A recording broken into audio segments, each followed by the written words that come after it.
Well, speaking of things I won't stand for, most people who listen to this show or follow me know that I spent a significant amount of time working against the death penalty in this country. I helped overturn it in 3 states. And I did that as somebody who was formerly very pro. When I first got involved with politics, I had sort of a knee-jerk reaction to the death penalty that one might expect a kid who grew up Republican and Southern Baptist to have. I thought I supported it. And then I started finding out how it actually operated. And like most people who have common sense do when they get in touch with the figures, I turned against it. So I'm really concerned about some recent news out of Florida. So according to reporting from Reuters, Florida Governor Ron DeSantis is expected to sign a bill allowing juries to recommend the death penalty in capital cases on an 8-4 vote, a move spurred by the less than unanimous vote that led to the Parkland school shooter being sentenced to life in prison.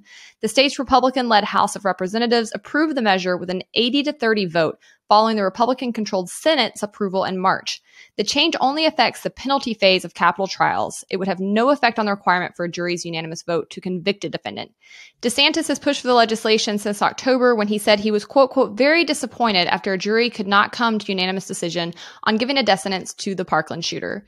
3 jurors voted to spare him, and by default, his sentence was life in prison without the possibility of parole. If the bill becomes law, Florida would join Alabama as the only state where a unanimous jury decision is not required to give the death penalty. In 2017, Florida passed a law that required death penalties to be imposed only after a unanimous recommendation by a jury. That law came after the U.S. Supreme Court struck down an earlier state law saying it unconstitutionally let judges determine the facts that would lead to a death sentence rather than juries. So let me unpack this and break it down real fast. Brad, do you know how a death penalty trial is structured? Not really, but I think there's one about like, is the person convicted? And then the second part is, all right, are we going to give them the death penalty or not? That's right. So when a prosecutor decides to seek the death penalty, they have to go through 2 phases. This is one reason that a death penalty case is so much more expensive than life in prison without parole. It's about $1 million more than life in prison without parole, even if the jury does not give a death sentence. So that's one of the major issues I have with the death penalty is just the cost. So this would basically say that you'd still have to go through that first phase and have a unanimous jury. But then once they said, yes, this person is guilty, the second phase, you would only have to have 8 jurors vote to give the person the death penalty, which is still very significant in my book.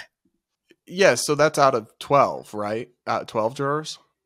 That's out of 12. And just a couple things for you to note. In 1972, the Supreme Court actually banned non-unanimous jury verdicts. So there's a reason that they cannot make the actual guilt or innocence phase non-unanimous because it's already been ruled unconstitutional. And the reason that the Supreme Court had to do that is that once it was allowed or mandated rather that Black people be allowed on jurors, we started seeing states do this in some capacities, especially across the South, where they wanted to water down the presence of Black people on juries. And so they started pushing for verdicts that would allow like 10-2 decisions. We actually just saw Louisiana get rid of that kind of law back in 2018. So this not only is an obviously very bad idea, but it does have significant ties to systemically racist notions of the past. Let me ask you about that because I'll give the Florida Republicans the benefit of the doubt. I don't think they're doing it to water down, intentionally not to water down Black presence on juries, if though that's the history. But I will say this, if the Supreme Court has ruled it unconstitutional in the past to have a non-unanimous vote to convict somebody, why would they not expect this to potentially be challenged and struck down? If you can't do it for the actual court decision, why would you be able to do it for the punishment? Yeah, well, I mean, because that hasn't been ruled on yet. So I think you could expect to see challenges to this. But like I mentioned, there's been a lot of legal limbo with Florida's death penalty system since 2017, because up until then, they were basically allowing judges, I believe, to override juries in this phase. And so the Supreme Court struck that down, and they had to pass a law saying there were non-unanimous juries for this phase. And now they're trying to basically go back and take another. So it's kind of a tug of war that you're seeing in Florida right now.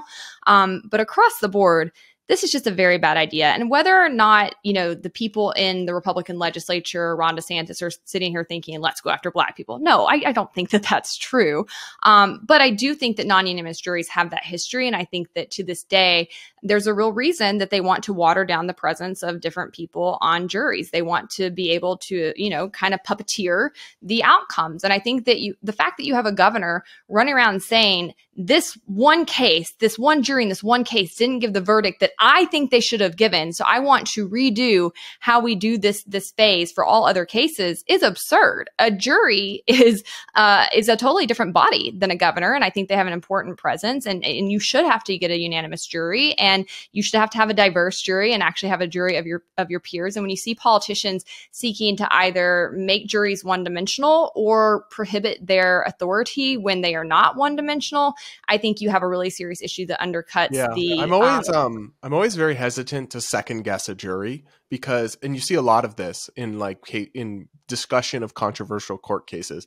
I'm not saying I'll never second guess a jury, but oftentimes I will definitely give the jury the benefit of the doubt if they reach a unanimous conclusion, because they have access to information we don't have. And they have to follow the rules of evidence. So sometimes we have misleading evidence that's not allowed in court, but we're using that to influence our decisions in public, in the court of public opinion. So I'm never one to really second guess a jury without very good cause, but I do understand the emotion behind wanting the Parkland shooter to get the death penalty completely. But I think it's fair to expect our policymakers to not let an emotional response to one incident allow them to rewrite policies in a bad way. Mm-hmm. And I don't know all of the reasons why they couldn't get to unanimous jury in this one case, but I will say when it comes to the death penalty was banned in 1973 in the U.S., and it was banned for about a little over 3 years in this country because of how it was being applied. It was so arbitrary, so biased that the Supreme Court said at that time it was as random as being struck by lightning, and therefore they said it violated the Eighth Amendment's prohibitions against cruel and unusual punishment. So it's not that they thought it was cruel. They found that it was so unusual in nature that it violated the Eighth Amendment. And so the states couldn't carry it out for a period of time. They had to come in and add a lot of factors known as aggravating factors, mitigating factors to try to make it more fair and more evenly applied. And so when you have a jury, they have to consider things under those statutes. And so when it comes to mitigating evidence, we don't know what all they saw. We weren't in the jury pool, but you could have things like somebody's mental health, like their IQ status. These are things that have to be considered. And whatever it is that this jury saw, a significant number of them were not convinced that this was somebody who should be put to death. And I think there are other problems with the death penalty we'll get into in just a second, but I think that that's something that should be respected, because even as it stands, even given all these, stipulations states had to put in place to bring the death penalty back, we have a system that is still absolutely overrun with innocence issues. The stats are astounding. And they get worse every year because we keep finding more and more innocence issues in the system as technology develops, as I think true crime has really developed as a genre. People are going back and combing through old cases more and more. When I first started this work, it was one person had been exonerated for every 10 executions in the country.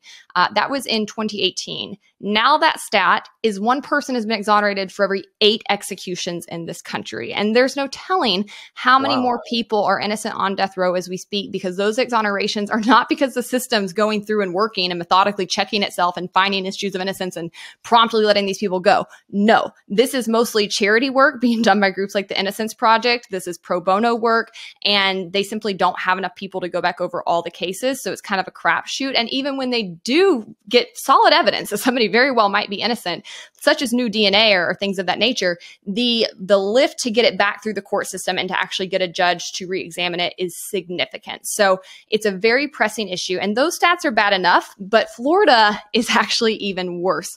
They are the #1 state in the country for people exonerated. They've had 30 people exonerated thus far since 1973.